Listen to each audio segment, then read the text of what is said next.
Welcome to Extra Takes, hosted by Northland Church Senior Pastor, Dr. Joshua Laxton. Join us each week as Pastor Josh reveals the rest of the story behind his sermons. We'll discuss how those who follow Christ can live out a biblical vision for the church in our world today. Well, hello, Northland family and friends. Welcome to another episode of Extra Takes. I'm your co-host, PJ, along with Matt Shiles. And I was running late today, so I'm calling myself out. Well, welcome back to the studio. Oh, that's right. Yeah. Should I give you a tour? Do you show your... No, I was actually in the studio on Friday, last Friday. I was actually doing a virtual conference. I was speaking at a conference, but they moved it to the virtual platform because of the weather there. Oh, that's right. You were supposed to travel. I was supposed to travel. To D.C.? To D.C. And you didn't go. And I didn't go. I went right here. Nice. Yep. How'd it go? I thought it went well. I had one of the people there tell me that they're still talking about my session, which I'm like, I don't know if they're just blowing smoke. Sure. But no, they sent me other questions because I delivered like 2 sessions, and after each session, there was a time for Q&A, and they even have more questions. They're like, will you please answer these? Nice. So what was the topic? So their leadership, it was a leadership summit, one of a very, very, very large church, and they had like 800 leaders, and their summit was entitled Leading and Loving. Okay. And so the first session was really around self-care, and I said you cannot maximize leading and loving others until you maximize leading and loving yourself. And so I really actually, the main point was you cannot maximize leading and loving others if you minimize leading and loving yourself. Yeah. And so I spun off that, because if you minimize, and that's the thing, like, and we looked at Elijah, because when he was exhausted, he was good for nothing. Yeah. Like, you know what I'm saying? So there was no maximizing leading and loving others when you're running away from ministry. And that was immediately after some of the most fruitful time in ministry for him. So that was one. And then the other one is leading and loving others through patience. Oh, okay. And so we talked about the parable of the prodigal son and how the father, kind of really, exemplifies patience. Mm. And so they love those 2 titles and amazing sessions, and so it went well. But it's funny when it's a webinar and it's 800 people, and when you're looking into the like Zoom camera, all you see is yourself. Yeah. So you see no one else. It's kind of similar to doing this, right? It is. It's just this one-way communication. You don't have a lot of feedback. Yeah. So you're like, there would be because it's Zoom, but yeah. So I feel like it'd be helpful to get those questions. Yeah. And to have some sort of dialogue. But yeah, anytime that people are still talking about your sessions afterwards, I think that's probably a positive. Yeah, I think so. Awesome. All right, so let's dig into Breakthrough Week 2. This is all about Esther, January 31st and February 1st. And a lot of y'all stayed home. It was cold. It was cold. But I trust if you're watching this, you either joined us in person or watched online. If not, pause this, go watch a sermon, and then come back. But yeah, the outline, let's look at that first. You gave us this definition of breakthrough that I'll remind us of. You said breakthrough is when your faithful movement brings a sudden moment of forward momentum for you to continue living out your God-given purpose. That's the definition that will anchor us. The main point this week was you'll never experience breakthrough unless you get to a breaking point. So this big idea this week was breaking point. Last week was break down. And you said a breaking point is when you've had all you can stand and you can stand no more. So Popeye. Yeah. You have that Popeye moment. I love it. So you walked us through these 3 elements of breaking point. One, when faith rises, when calling clarifies, and finally when sacrifice intensifies. So let's dig into this first question. What's one word that you would use to describe this week?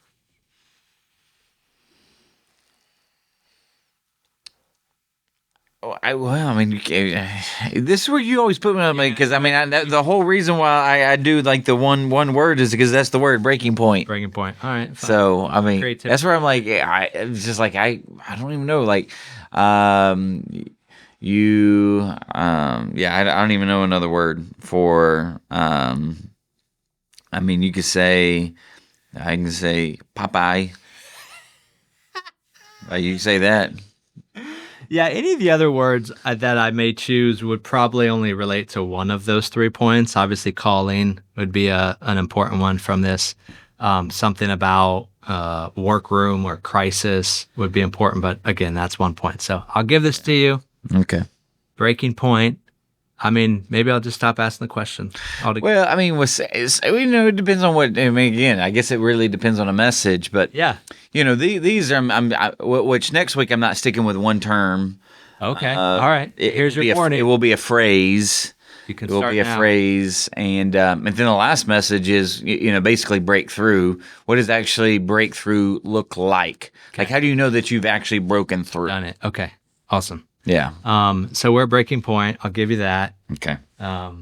Maybe that's not one word. Is it hyphenated? You can hyphenate it. You just get to a point where I'm done. Like I'm done. Yeah. I'm tired of being here. And I'm willing, and basically you get to a point where I'm willing to do whatever it takes. Yeah. But this is where you break, you break down breaking point. Yeah. And that's what, trying to do. Yeah. Yeah. Change for people is hard. And what you're getting at here is you get to a point where you're sick and tired of being sick and tired. And these are the elements of what would this look like? Yeah. All right. So what's a big takeaway that you have from this week? A big takeaway, I just need to clarify, Mordecai was not Esther's uncle. He was the older cousin. I don't know why I kept on saying uncle. I got it right in terms of he was the adoptive father of Esther. But I don't even know if it was in my notes. I don't even think it was in my notes. But that I did need to clarify that point. Let me see, what did I have in my notes? You did. I remember you said that, but I didn't even fact check you on that. I just assumed. I didn't even. Yeah. Yeah. And then Mordecai. Yeah, I say uncle in my notes. That's why I kept on saying uncle. Okay. But it was adoptive father. He was the older cousin. Yeah. So yeah, not a big deal, but sure. Didn't need to clarify that. Well, one of the takeaways I got from that was I'd always read it as that he was somebody that was close in her life, but I never necessarily read it as someone that was a father figure to her. So I think you stressing that dynamic. I was stressing that. So that's where I stressed that dynamic other than, her uncle and adoptive father. But then after that, I kept on saying dad. Baby girl, dad. Yeah. So that's where, I think I said it in passing but stressed the dad, daughter, more of the relationship that they did have. A big, kind of a big takeaway from, I would actually say kind of a big takeaway was breaking down the calling element. I don't think I've ever done that before in terms of breaking down the elements of a call. Yeah. I thought that was, I thought it was helpful, at least for me. But then when you break it down into, elements of areas of your life where you need a breakthrough, I think that's really a very solid thing for you to do. Yeah. I'm called to be, I'm called to do, I'm called because. Yeah. I think it was a big takeaway. Yeah, I that's fascinating that you had never done that before, because that very much, as I had never heard you say that, but as you were teaching through that, it very much felt like something that would resonate well in a leadership development course, things that are so up your alley. So fascinating that came out of this, because as you were teaching through that, that definitely resonated with me as well. And I love the basement. I didn't even so last week when I did Basement of Brokenness, I did think I was envisioning that image because I used that image in the book that I wrote with Ed but I borrowed that image from another crisis book where it talks about these three areas of your brain. Yeah. And so that's actually where I got the phrase basement of your brokenness, because you go in the basement, Yeah. but then, now kind of bringing it out and let me show you how this works. Yeah. And you go from your basement to the workroom. So I think that, again, those are just good ways to give handles for people, and that your faith is activated, but your faith is actually rising. It's doing, it was already doing something in the basement, but now you actually see some kind of when I say true movement of like activity or activities that are happening and really stressing, kind of that. So again, I would say just it was a good big takeaway for me of how to, again, articulate it, give people handles so that they can kind of measure their own breaking point. Yeah. Well, let's look at that first point, because I did have a question about that. You said faith is activated in the basement of brokenness. And you said, here's the problem that so many so-called Christians have. They don't have a robust faith, so that when they go to the basement, their faith is activated. But what they're realizing is that they don't actually know what their faith is in. Tell me a little bit more about that, because that's a scary thing to uncover during your brokenness. Well, and that's where I feel like a lot of times people just stay in their brokenness, and I do think that's where sometimes when you have compounded brokenness, where you need breakthrough on multiple fronts. Yeah. I think there's a part of it where you're showing that you really don't have the faith that you either thought you had, or you don't, or the faith that you do have is not in a power that is greater than the need for breakthrough. Yeah. Yeah. And that is that's a sobering thought.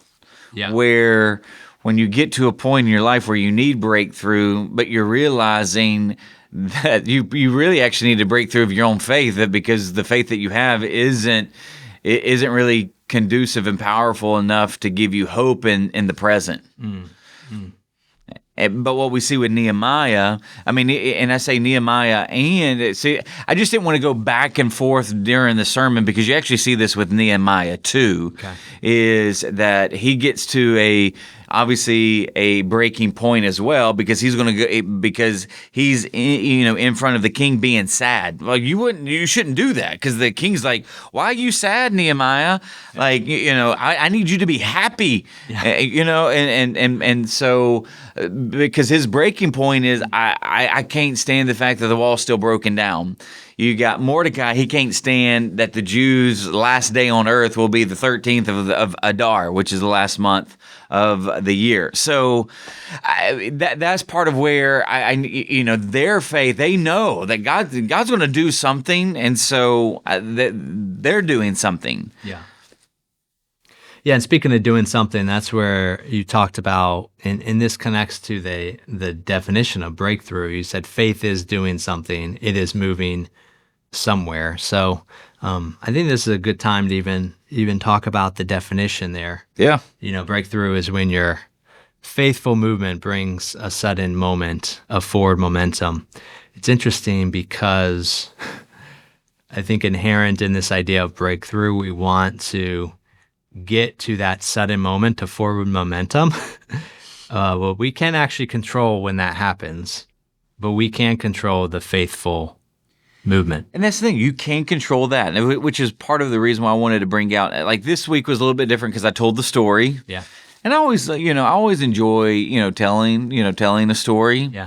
And one of the cool things too that I did this week is I put my manuscript in to ChatGPT and I said, will you create me some images throughout that I can throw up on the screen as I'm telling the story?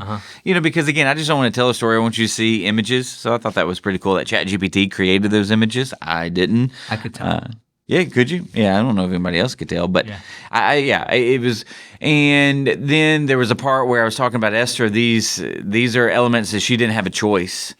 But she does have a choice here. She has a choice with faith. Where is her faith going to be directed? She has a choice of her behavior. Yeah. So I think that's really, really important that when you get down to the basement of your brokenness, when you get to a breaking point, you do have control over your own actions. You have control over where you're going to put your faith, who you're going to put your faith in. You have control over, what are your behaviors? What are your action steps? So we definitely see that in Esther's life, Mordecai's life, Nehemiah's life, when it comes from that movement from breakdown to breaking point.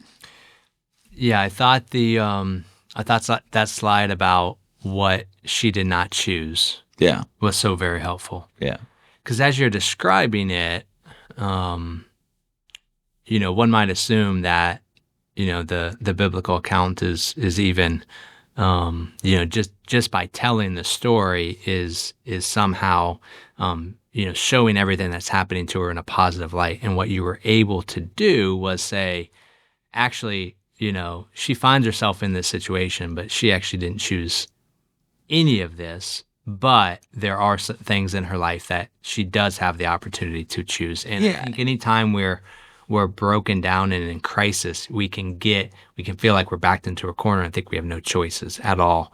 And that's just not the case. You could be backed into a corner, and the backing part of the corner you may not have any choice over, but you do have choice what you do in the corner. Yeah. And that's what we see. And that's where I wanted to really try to stress, like, we kind of read this story sometimes with rose-colored glasses and go, oh, who wouldn't want to be part of a beauty treatment for a whole year? I mean, no, this is exploiting women. This is ripping women from their families, from where they're living, from their home, and they're forcing these women into and in some sense, like a sex trade would be too strong, but that's what a harem was.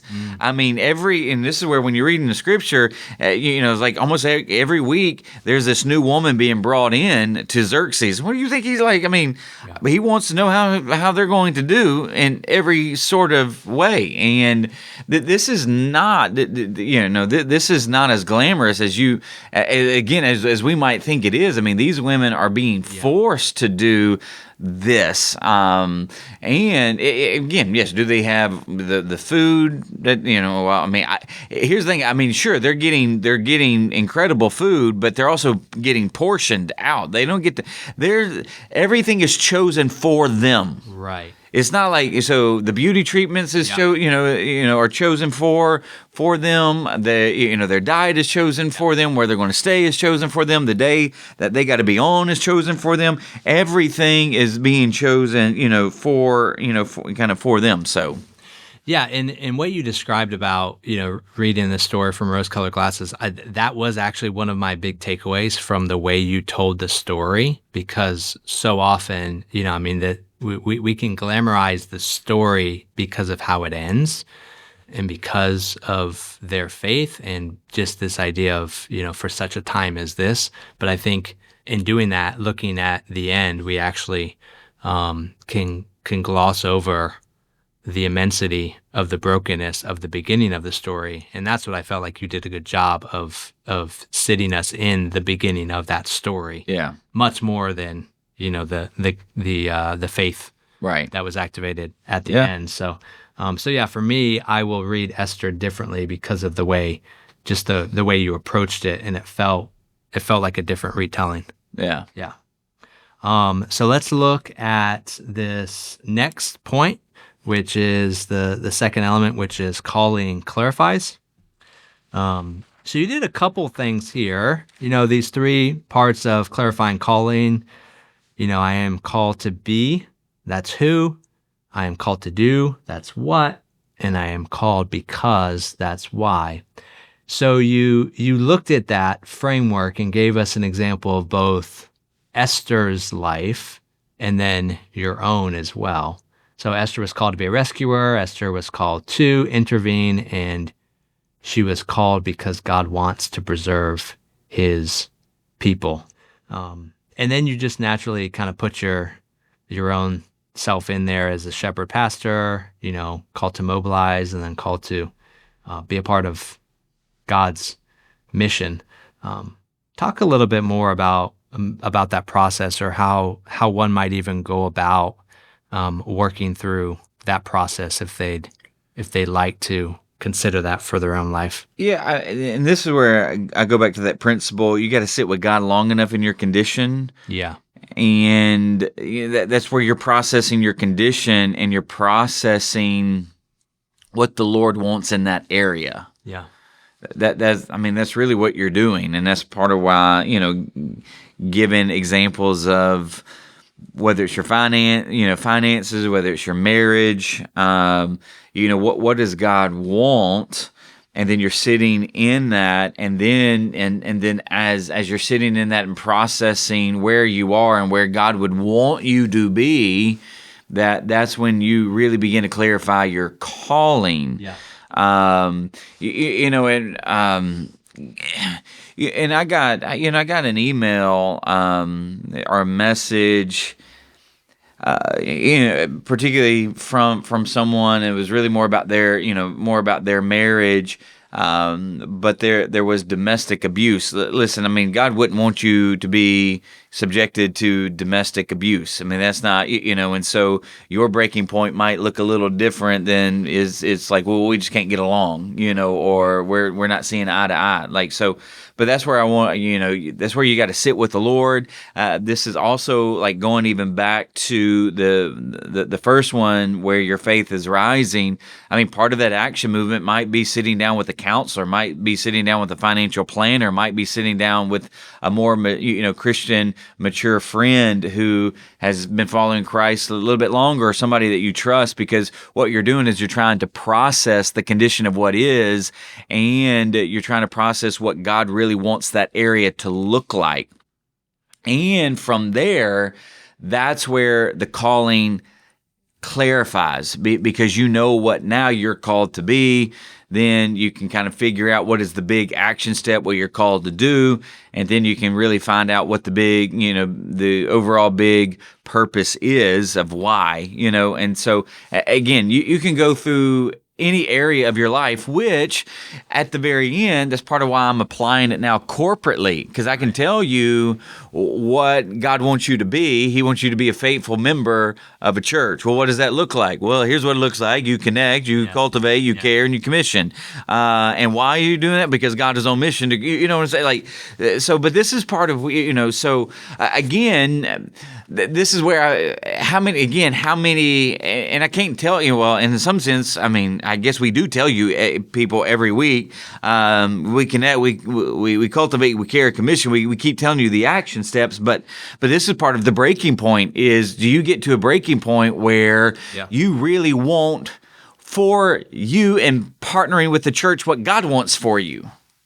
And this is where I just believe with all of my heart, and I don't mean this in a mean way, but I just think American, Christians, for the most part, American churches in America, Christian Americans, I just don't think that they actually have a good, solid vision of what God has called them to, of being the church. And so they're content with convenience. They're content with comfort. They're content with status quo Christianity, and it's doing nothing for people who are far from Jesus. And quite frankly, it's not necessarily doing anything for them anyways. Yeah. Well, and that's... They're still as freaked out as non-Christians. They still have the divorce rate as non-Christians. Yeah. They still deal with all sorts of, when I say, And again, in a generic way, still dealing with all the, mental illnesses that everybody else is dealing with because they do not have a strong faith, because they're not even tethered to a strong church, and they don't have, they're not tethered to strong Christian community. And so then again, and this is part of where, this is what I'm asking, not what I'm asking, this is what I'm preaching, because this is what God is asking from us. Would we become a church that is broken over the condition of really maybe even our church, but really over the condition of the bigger C church? Will we get to a breaking point where we've had all we can stand, and we can stand no more over the comfort and the convenience of church and of American Christianity? Would we go all in? Would we sacrifice? Will we intensify our sacrifice and go, man, will I get to this point? But here's what, gosh, I know this, man, but I mean, just take the cold weather. Now, sure, some people's pipe bust and they need to stay at home, but we let cold weather that people literally just south of us live with every single year, we let cold weather keep us at home as opposed to being with the people of God. And I'm thinking to myself, Lord, have mercy. So we had almost 1,000 people stay home at church. I mean, what does that say? Now, again, I'm not saying like if you legit had a crisis, I'm not saying, well, you need to drop the crisis and come to church, but you need to drop the PJs, put on your freaking clothes, and you need to come to church. But see, we can't, but again, that's American Christianity. Is that we let these conditions keep us there. Yeah. And that's where, until you ever get to a breakdown, until you ever then move to a breaking point, will you get out of that condition? Well, that's where I think it's been helpful. I love you, by the way. Last message and this message has been to individuals, but it's also been to us corporately. But us corporately cannot experience a breakthrough until us individually, if we all experience that. And I think we'll get to that at the end of how do we look at and know that we're experiencing a breakthrough. But how do we do it together as a church? Well, the church is made up of individuals who have to get to the breaking point, and all of us, individually together, right, are experiencing our own sick and tired of being sick and tired moment where we can't just do it anymore.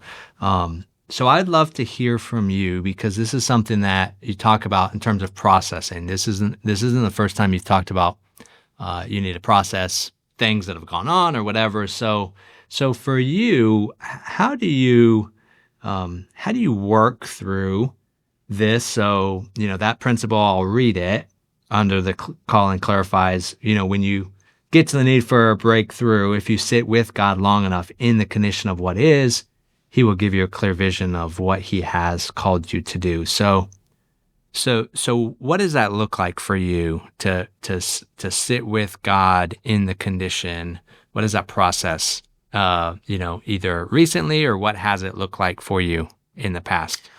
Well, I mean, how it's looked like, I take two big areas. I mean, obviously pastoring. I've had some really difficult pastorates, and I can tell you those difficult pastorates will get you to thinking, is this what I'm called to do? Right. Because should it be even this hard? Right. And then you're like, okay, this is what I'm called to do. And then you also begin to realize, well, the church is stagnant.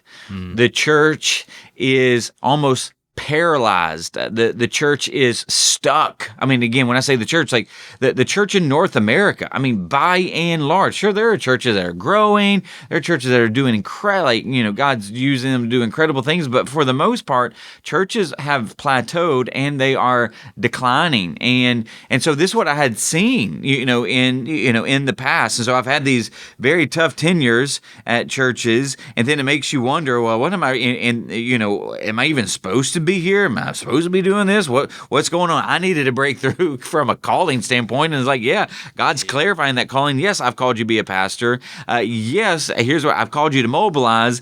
And it is a call. It is, and the thing that He clarified too is that ministry, gospel ministry, is a call to suffer. And I'm like, Thank you very much. Okay, well, so at least help me understand that my calling to be, my calling to do is also a calling to experience suffering. So it helped me process at least the hurt and heartache that I had. But then why? Why? Because people are lost and people are in need of Jesus, and God is on mission from the fall all the way through Jesus coming back second time. He's on mission to redeem, to save, to deliver people from every tribe, every nation, every tongue, people group. That's why I do what I do. That's why I'm called to be who I've been called to be. So that's how I process that. And then also when Joni and I, because of all of the hurt, the heartache, the church hurt scar, well, actually wounds that we had. I mean, they're scars now, but it kind of left us in a place where we needed a breakthrough in our own marriage. It wasn't anybody's sin. It was just life. Yeah. It was all of the things in some sense that we had no choice over. But that had put us into a corner where we needed restoration and renewal. And I even remember that time, going through it. What am I called to be? I'm called to be a godly husband. What am I called to do? I'm called to love my wife as Christ loved the church. Like I literally am supposed to, give her points of attention. I'm supposed to refrain from being right, to being present. So there were so many different things that I was called to do as a godly husband. And why? Because ultimately, if I'm going to live out a Christ-centered life, and not only to the church I'm pastoring, I actually am called to live out a Christ-centered life in the marriage that God has called me to first. So that's how I process that. And I'm telling you, those are hard because, again, there are times like I would rather be right. There are times where I would rather argue. There are times, because again, that's just, for me, like that's my human, nature. So that's how I process that, that season in my life, which is why, we did end up having a breakthrough. Now it took us probably, a good 12 to 15 months to experience breakthrough in our own marriage to a point where we not only were healthy, but to a point where we felt like we could even go back into ministry even as a couple. So that's where I'm like, that's why breakthrough is that sudden moment. I could not snap my fingers. I could not flip a switch and make my wife be healthy. It took time. It took me being faithful and to faithfully move in the direction that God was calling me to move as a husband to even get that sudden movement or sudden moment, and then of that forward movement. Yeah. So that's how it worked in my own life. Yeah, and what I hear you saying is as you were processing that, individually, it certainly wasn't in isolation because as you had to process your own individual call, then obviously that affected Joni, and then you had to process it with her, and then obviously the way it affects your kids, and then your old and current and new church family, and so It is interesting how this series seems to be continuing to teeter back and forth between the individual and the communal. Yeah. The individual and the communal. And although this is a vision series for the church, it is for the individual. But as the individual, as we were all changed and transformed, it will affect the church. Yeah. And the church won't be changed and transformed if the individuals are not. Well, and this is part of where, and this is hard. As I'm applying it to our personal lives, we have a tendency, again, to think of ourselves more than a corporate body, because it's like, because we now living in the 21st century where we're basically, that's not what, you can do for your country, but what your country can do for you. Yeah. So it's not to ask what you can do for your church, but what your church can do for you. And so we're not even thinking about the corporate nature of the church. We're thinking about the individual nature of our lives. And so to even go back in and, it's hard to turn our brain off from one and move to another, and vice versa. I get that. But this is part of where I'm hoping and praying that ultimately we would begin to have our heart hearts stirred for what does God want from His church? Not just what does He want from our personal lives, but what does He want from our church? Because again, if we're not thinking that way, we will just be a run-of-the-mill, status quo, just comfortable, convenient, come when you want to kind of church, and we won't be used in miraculous, transformational ways that God really actually wants to use us in. Well, who you are, who I am, who you are individually is collectively makes up who the church is, right? And but it's even more than that, because so individually, who you and the Shiles are, you come, and that's great. If you're healthy, great, you're coming. Yeah. But you still have to have a vision of the church. Yeah. Because you can be a healthy individual, quote unquote, and right. you can have like healthy family dynamics, but if you don't know what the true corporate family dynamics are supposed to be in the church, that doesn't do anything to the church, because you become like any other American Christian family. You kind of bring you bring your family to church hoping that we serve them, and then you go back and do your own little thing, and then soccer comes or baseball season comes, and maybe it's a 25% attendance rate for you to church, so it doesn't do anything for the church, right. Even though you've applied it individually. So that's part of the reason why you got to have a collective vision. You got to have a biblical understanding of what God wants from the church, of which you are a part, because if you don't, you can't contribute to the vision that God wants for the church. Yeah, that's much higher of a calling for all of us than we realize. It is. Because here's what I would say. Yes, the true calling of a believer, of a follower of Jesus, is a higher and more demanding call holistically than it is for an individual or a family that doesn't follow Jesus. Because yes, He wants you to focus on yourself, He wants you to focus on your family, and He wants you to focus on the church and focus on the mission that the church is called to engage. Like it's a trifecta, whereas just a run-of-the-mill kind of an American, all they're thinking about is me, myself, and I. And if I got a family, I got to work on, and then they want all institutions to work for them. Like that's the way an American thinks, but that is not the way. Let me hear me say that is not the way that a faithful follower of Christ is supposed to think.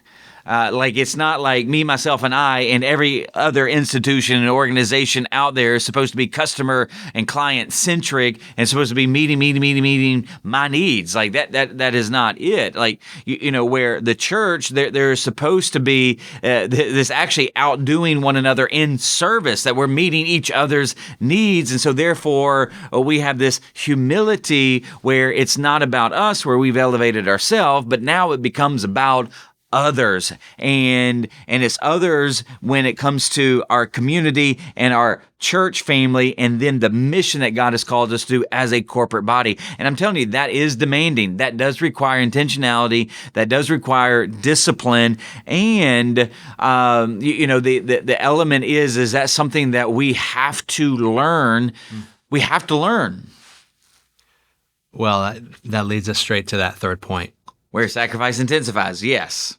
Yeah. So let me read these. You gave us a bunch of these points to help draw out what that may look like. You said, I'm willing to lose so God can win. I'm willing to let someone die or something die so God can raise something new. I'm willing to endure hurt if it leads to God's healing. I'm willing to suffer in order to see God's salvation. I'm willing to go all in to see God make it all well. I'm willing to go through pain in order to see God's gain. And finally, I'm willing to let go and let God. Talk about this list that you created. Well, it's basically the same way, or it's different ways to say the same thing. Yeah. But the reason why I did it in different ways is because each phrase could be applied to a specific thing. Yeah, they all feel different. They do all feel different, and they're all very biblical. I mean, suffer in order to see God's salvation. I mean, ultimately, Jesus did that, but Jesus also told his disciples, if they hated me, they're going to hate you. And then he's called them to be witnesses, and he's like, you're going to be persecuted. And when they put you before, tribunals, and you don't know what to say, I'm gonna let the Spirit of God give you utterances and what to say. Why? For the witness and the proclamation of the King and His kingdom. I mean, so they're going to go through suffering, but God is going to. He's going to save. And that's part of where, like, a church are we willing to go through some kind of suffering in order to see God actually save? Listen, if you got family members that don't know Jesus, if you got good best friends that don't know Jesus, let me ask you this: are you willing to suffer in order to see their salvation? Because that's going to intensify your sacrifice.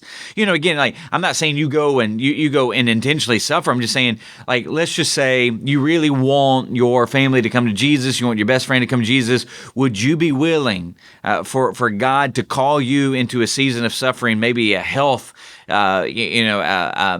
health suffering, in order to see God save? I mean, because here's the thing, and again, I'm not saying he's going to do that. I'm just saying, is it that important to you that your dad is saved? Is it that important to you that your adult child is saved? That you're willing to go through suffering in order to see God's salvation? Because if you're not, you may have not hit the breaking point. Just saying, like, are you willing to let something die? And this is part of where I'm like, okay, so yes, you are on the merry-go-round in your marriage, and you're constantly arguing, you're constantly bickering, and usually it's because of pride, because you need to be right, you need to be seen, you need to be heard. Let me ask you, are you just willing to die? Are you willing to die where, listen, I'm not going to get on the merry-go-round anymore. I'm willing to bite my tongue. I'm willing literally to die to my pride, literally willing to die to being right, so that God could potentially even raise something new. I'm willing to go all in. I'm willing to go all in to see God make it all well. So you're going through the motions of counseling. I'm not going to congratulate you because you're going through the motions. Are you willing to go all in? Are you willing to let them help you process what you need to do? And when they give you homework, when they literally give you homework so that you process what you've just talked about, are you willing to process this? I remember when I was taking piano lessons, I would always have to actually do my homework at the next piano lesson because I never did the homework at home. So I wasn't all in. And I think there are so many people out there, they want something fixed. They want a breakthrough, but they're not willing to go all in.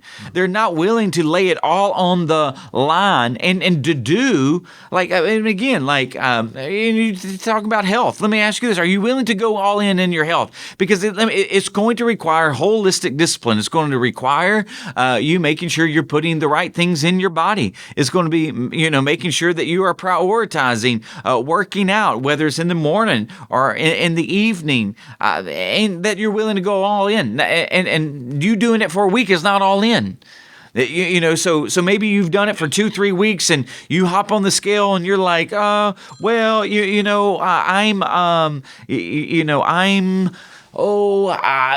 gaining weight, and so now I'm like, I'm going to stop. So, it's that type thing.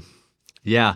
Well, what's interesting about that list, you said they're all the same, or they're all kind of saying a similar thing, but they can actually apply to different aspects of your life. So, if you're in the stage where you're trying to kind of process, even maybe uncover different areas of your life where you may be experiencing it, I think you can work through that list and do a couple things. You can probably work through the list and try to put an area of your life that might apply. But before that, I would challenge you, as Pastor Josh said, all of these are biblical. So I would challenge you to find some scripture that helps you understand those points, right? And there'd be multiple multiple scriptures for each of those points, but especially if you're trying to wrestle through what that looks like, go to that scripture and look at not just the one verse, the passage, but look at the chapter or even the book and kind of see what God may have for you as well. That could be one of the ways that you could process. Yeah. That is to, especially at the beginning of the year, many of you may be looking at other opportunities to dig into scripture. This could be one way to do that. Absolutely. So that's our third element of breaking point. So that's week 2. We've got how many more weeks? 2 more weeks. We have the third element this coming week. Then Ed Stetzer, a good friend of mine, he's been here before. People love him. Yeah. He's going to. I had this on the calendar. like 6 months ago. Yeah. And then obviously because my dad's passing and how all of the calendar worked out, I would have been done with breakthrough, but because I'm not, so he's going to preach, and then we'll end breakthrough after that, and then we'll start in Genesis. So we technically have 2 weeks, but it will be stretched out over 3 weeks. Awesome. And we're going to take Genesis all the way through till Easter. Well, and even beyond. And beyond. And beyond, through May. How far are we going to get? Probably we'll get through at least Jacob. Man, we're going slow. So we'll probably get through Jacob, and then in 2027 we'll end with basically Joseph. Because Joseph is basically from chapter 37 all the way through 50. Yeah. So that's a good amount of time. So 3 years to get through Genesis. yeah, I love it. Well, 3 springs. 3 quarters. Yeah. 3 springs. Awesome. So, well, all right, Northland family and friends, thank you so much for tuning in to another episode of Extra Takes. Until next time, blessings. Thanks for listening to Extra Takes. Be sure to follow us on Spotify and Apple Podcasts so you won't miss a single episode.